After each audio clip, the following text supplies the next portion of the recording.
Welcome back to Mrs. Stewart's Crochet Club.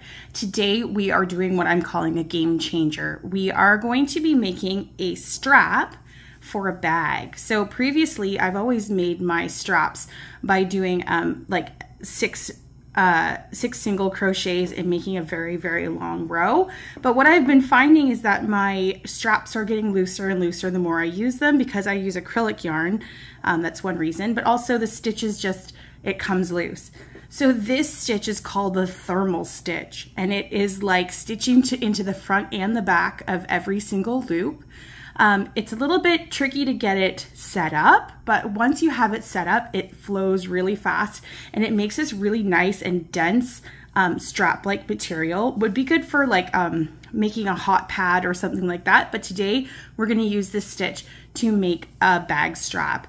I wish I could go back in time and learn this before. I just recently learned this, and I think it's a game changer if you're making a bag that you want to have durability and to last. Like that's a good strong stitch. Today I'm using, of course, if you were making a purse, you would use the hook that you're using. But for me, I'm just making the strap today. So I'm using my favorite 4.5 millimeter or US 7.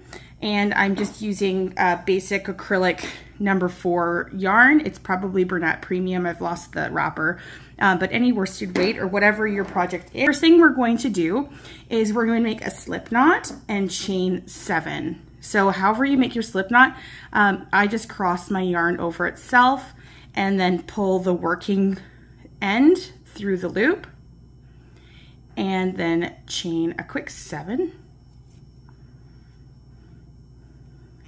1, 2, 3, 4, 5, 6, 7. So the 7th stitch is your turning chain, and we're going to be working back into the six chains that preceded it. And normally we would be putting our hook into this part of the stitch. So where the V is, we'd put our hook through there and do our stitch. But for this one, we're going to flip this over. So you see all the V's, you're going to flip it over, and you're going to see all these bumps and ridges that are at the back. This is where we're going to be working into our stitches. So we're going to do a single crochet into each hump that's on the back of the V's. So if you're new to this, it might be a little tricky at first. You just kind of have to work your hook underneath that spot and use your whatever tools you have to help you. So we've got the hook on 2 on our hook. We're just doing a regular single crochet. There's 1. Here's the next one. 2, 3. Should get my yarn in here. 4. Now it does get a little bit hard to see, but it's definitely the hump that's at the back. 5 and 6. Okay, so that is the foundation or the base of it. Wait, let me get my 6th one in here. There we go. And 6. Okay, so we're going to chain 1, turn your work, and this is where things get a little bit different. So we're going to be working into the back loop of the first stitch, and then we're going to rotate and we're going to work into the stitch below it. So we're going to be essentially sticking our hook through both of these and then doing a single crochet. Now as we go, the other ones are going to start closing up, but as you go along, it'll get much easier. So you put your hook through the back loop of that stitch and through the loop that's directly below it or parallel to it, and we make a single crochet. So we're treating that as just 1 stitch. There's the first one. So like I said, it starts to close up a bit, but I can still see that this stitch and this stitch, so there's my next stitch and the one below it. We're going to go into this one and into that one and make a single crochet. That's 2. Okay, we're going to go into the back loop of the next one and the one directly below it and make a single crochet. 3.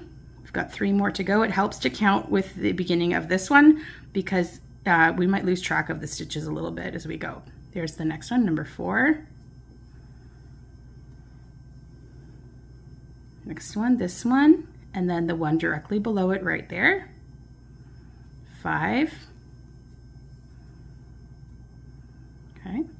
And the last 2, again, getting a little bit tricky, but there's the back loop of the next one and then the one directly below it. And that should be your 6th stitch of this row. Okay, so it looks kind of funky and wonky, but it will start to straighten out as we go. So chain 1, turn your work, and now it starts to get easier to see because the ridges are kind of being pushed up at the bottom here. So we're going to go into the back loop of the one directly below that chain and the one underneath it that's from the previous row. Okay, so pull through and 1 single crochet. Okay, going on to the next one, it's starting to get wonky. Just keep an eye on your stitches and you're counting. There's 1, this is 2, and the one below it right there, and single crochet. That's 2. Okay. Next one, here's the 3rd one and the one below it. That's 3. Number 4, back loop of this one and that one. 4. We have another back, there's the next stitch and the one below it. Okay, and I'm finding that the very last stitch kind of gets buried. We're just going to do our best to grab the back stitch and the one below it. I was starting to get obsessed about where the last stitch was when I did my sample. And then I decided to stop obsessing about it and just do the best I could, and it worked out. So chain 1, turn your work, and start again. So you should be able to see the loops here. We're going to be going into the back loop of this stitch right there, plus the hump from the one below it. So you should be, let me move my yarn. So going through this stitch here, the one that's directly below that chain, and this hump that's sticking out below it, and we're going to be doing a single crochet, and we're going to be continuing this all the way down, front back loop and the parallel stitch. Next one, back loop and the one below it. 3, back loop, the one below it. 4, back loop and the one below it. 5, and like I said, it's getting a little bit crowded at the end here, but I can kind of see there's my back loop and there's the one below it. Just shove it through and hope it works, and chain 1. So you can kind of see what's happening here now that the pattern's grown a little bit. Look, that's the ridge of the previous round. This is the new round.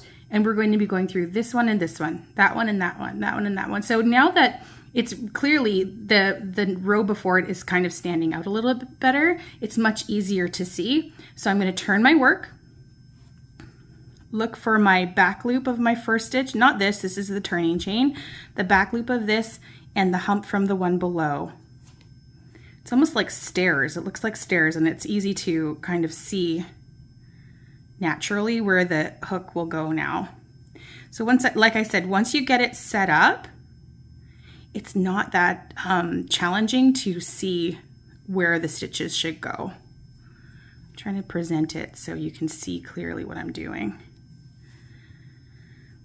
As I mentioned before, I was just out in the garden, so I have a little bit of green garden finger going on here. I'm sorry about that. I tried to clean it up as best as I could, but it's summertime. We do what we can. Okay, so we're going to back loop, bottom loop. I don't know if it's bottom loop or parallel loop. Back loop, parallel bottom loop. And then once again, coming to this end, I'm finding it a little bit crowded, but it's okay. We're just gonna do the best we can. I found my top loop and my bottom loop somehow, and it just worked out. and chain 1. So making sure we have 6 stitches, 1, 2, 3, 4, 5, 6. There's 6 stitches on my work, so I know that I'm on the right path. I did consider using a stitch marker, but I'm living on the edge lately. This is thrilling. Okay, so turn, chain 1, turn, and just continue with the pattern. I'm just gonna leave it on, do some crocheting. You can watch, or you can go along with me, or you can say, I've had enough. I understand, I don't need you. I'm gonna show you how to finish this off in a moment, because finishing off is slightly different than the pattern that we're going. So yeah, I'm finding the last stitch a little bit hard to find, but if I dig a little and look carefully, I can see it. And also having proper lighting really works. I tend to crochet late at night or whenever children will allow it. And sometimes it can be hard to see things, but now I'm seeing the light of day. It's much easier. There's 1, 2, 3, 4,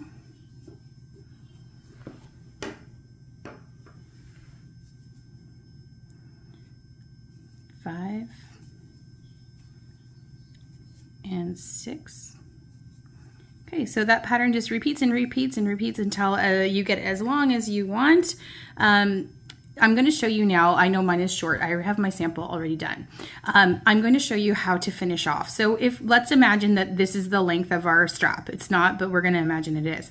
We're going to chain 1, and instead of going through the back loop, we're going to go through as we would regularly do it with our crochet. We're going to go under the 2 and that back loop at the back. So it's a full stitch plus the 1 at the back. We're going to pull through and do a single crochet. So again, going through that hole and the parallel one at the back, single crochet. That's 2, 3, 4, 5, and the very last one, again, a little bit tricky because it's hard to see where it's all caving in on itself, but we're going to just do the best we can. Make sure we get that back loop in and done. And then we're going to grab our scissors, cut it, and you can just pull it through, or you can, I kind of loop it through and then weave in my ends, and then I'm done. Another alternately, don't weave in the end, leave a long, you can just cut it long and then use that to sew onto any project. So there we go. That's the mini sample I just showed you. Here is the strap that I've made for a bag. I'm currently making a bag that needs a short handle. So I've made one like this, much more durable than just doing the chain stitch. So again, this is called the thermal stitch. If you like this video, if you got something out of it, please like and subscribe and share and all those things. I think that if you change up your bag system, you'll be much happier with this stitch than with any other kind of stitch. Also, I just wanted to say thank you to all the people who have already subscribed. I have over 900 subscribers as of right now, and I just really appreciate seeing other people who love the craft as much as I do. Thank you very much. Bye.